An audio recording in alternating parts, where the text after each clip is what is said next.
what that is, what it do be. You know I had to double down on y'all with this one right here. Alright, let's get straight to it. But before we do that, you already know what time it is. Hit that like button. Make sure you drop a comment. Hit that subscribe. And hit that notification bell.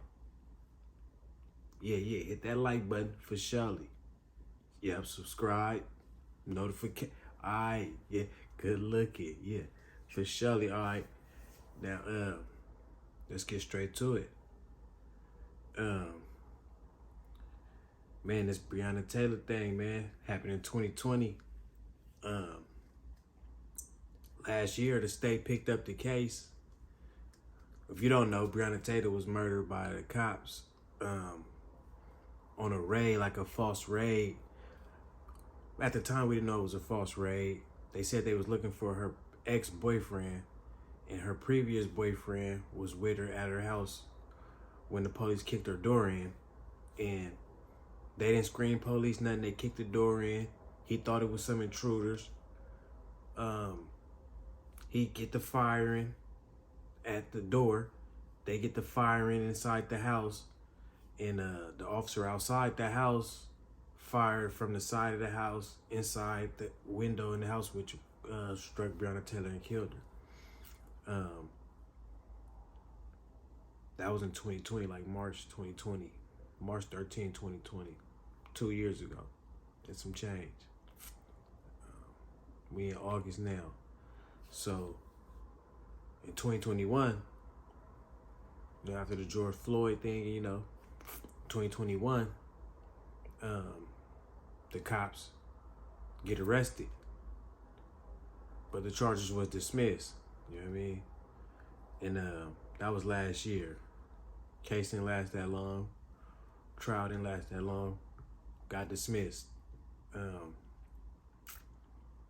No justice for Breonna Taylor. But then I wake up this morning and I seen that the feds the FBI picked it up. The feds picked it up. The federal government picked it up. Picked up the case. Indicted 4 officers. Not the same officers that was arrested. One of them, the one that shot, he's for surely arrested. But they said something about some fake warrants. I'm gonna let them, they could tell you better than I can tell you. So we're gonna go ahead and listen to this news clipping, man. I'm gonna put the little picture up here right here at the 4 officers who the feds indicted. Let's check this out though. The Justice Department charging 4 current and former Louisville, Kentucky police officers involved in the deadly apartment raid that killed Breonna Taylor. Those officers are Joshua James, Kelly Goodlett, Kyle Meany, and Brett Hankinson, all charged with federal civil rights violations. And you may remember Hankinson was previously acquitted of charges that he endangered 3 of Taylor's neighbors by firing bullets into their home. Attorney General Merrick Garland says the officers sought a warrant for Taylor's apartment, knowing there was probably a lack of probable cause. Specifically, we allege that Ms. Taylor's Fourth Amendment rights were violated when defendants Joshua James, Kyle Meany, and Kelly Goodlett sought a warrant to search Ms. Taylor's home, knowing that the officers lacked probable cause for the search.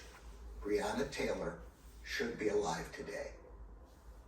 The Justice Department is committed to defending and protecting the civil rights of every person in this country. That was this department's founding purpose, and it remains our urgent mission. For more, we bring in ABC News senior investigative reporter Aaron Katersky. So, Aaron, we just heard from Attorney General Merrick Garland saying Breonna Taylor should still be alive today. What is next for the Department of Justice? What's next for this case? Well, now it has to go through the prosecution phase, and this is where it becomes a little bit more challenging, because for all the rhetoric about following the law and all of that, there is a question of now proving that Breonna Taylor's civil rights were violated, as the charges indicate. That may not be hard to do, given the circumstances of the case, but Attorney General Merrick Garland expressed confidence that these officers needed to be held account. One of them has agreed to plead guilty. The other 3 for now at least, are going to move forward with their prosecution. And I think a challenge for the Justice Department here, Deirdre, is that 3 of those officers had not been charged by the state. The one who was acquitted, as you mentioned.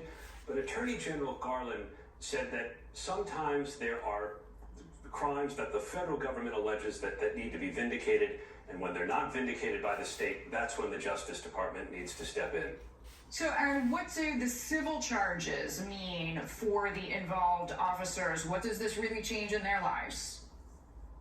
Well, it carries the possibility of prison time over this, and I think it really does lay bare what prosecutors have believed all along, and you heard Garland express with such matter-of-fact tone that Breonna Taylor should be alive, that this raid was improperly pretensed. You heard Garland say that there was no probable cause to go into her apartment in the first place, and according to the criminal charges that were laid out today, the officers kind of gathered in the basement of the building and concocted some story when it all went bad, and for that, Garland said that violated Breonna Taylor's civil rights. And in the case of Hankinson, he was the one who opened fire in an unconstitutional use of force, the indictment said, that also violated the civil rights of not only Breonna Taylor, but also her neighbors. Okay, so speaking of him, I mean, he was dismissed, right, from the department in 2020, was acquitted by a jury of state charges of endangerment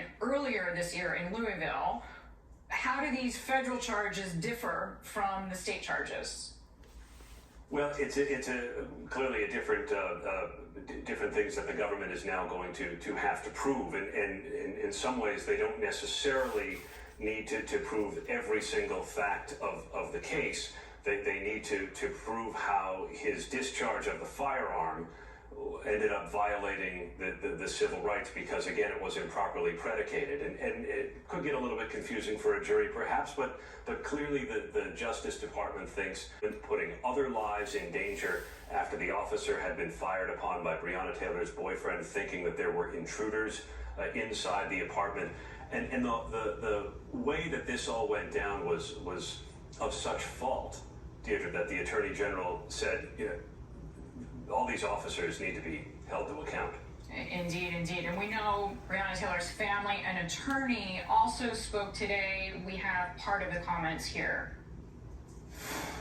Because of Breonna Taylor, we can say this is a day that black women saw equal justice in the United States of America. She's looking down from heaven today. But the first thing I would say is thank God that Kentucky Attorney General Daniel Cameron did not get the last word in regards to justice for Breonna Taylor. So, Aaron, what is their reaction to the DOJ's investigation, and what is the family seeking now? Well, I think you heard in the comments from the attorney, Ben Crump, that the family believed the state declining to charge 3 of the officers was a miscarriage of justice. And in a statement, the family said that this now, the federal indictment, is more in line with the justice that the family says it deserves over Breonna Taylor's death. There was a real concern that the absence of charges against the officers was just going to let the case go. That's clearly not the case. And they say that one of the officers already agreeing to plead guilty should serve as a model to the others, that they can no longer hide behind what the family calls lies. It's always great to have your insight on this important story. All right, man. Let me know what y'all think about that in the comment section, man. Like, comment, subscribe, hit that notification bell. That's crazy. That's good shit, man. Justice for Breonna Taylor, man. That shit look like it's gonna get served, man. Pray for the best, man. Prayers to her family. Rest in peace, Breonna Taylor. Solid souls, man. She Cali, man. Gone.